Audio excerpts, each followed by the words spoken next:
رهبري بیا هم پر افغانانو اچوي. فوزونه دي، پولیس دي، امنیتي ځواکونه دي، استخباراتي ادارې دي، په میلیاردونو پیسې ورباندې مصرفېږي، خو بیا هم نه دي توانېدلي چې خپل د هېواد امنیت وساتي.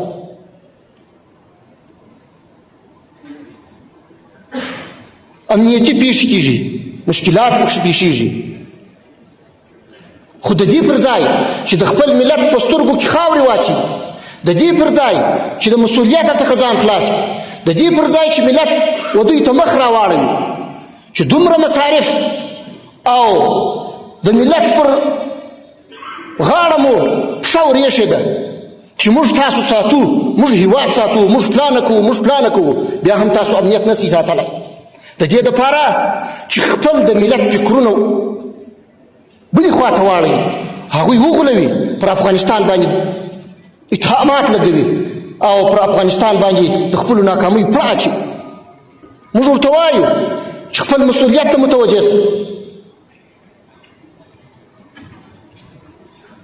خپل کار ته ژمن واوسېږه، خپل د هېواد امنیت وساته،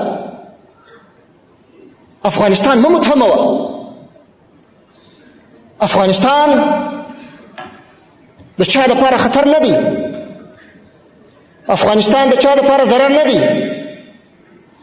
افغانستان دا 40 کاله ستونزې او مشکلات ګالي دي او پوهېږي، دا ولس پوهېږي چې دا ناخوالې او مشکلات د هېچ چا په ګټه نه دي. موږ د هېچ چا سره دښمني نه غواړو، د هېچ چا امنیت خرابولو ته تږي نه یو،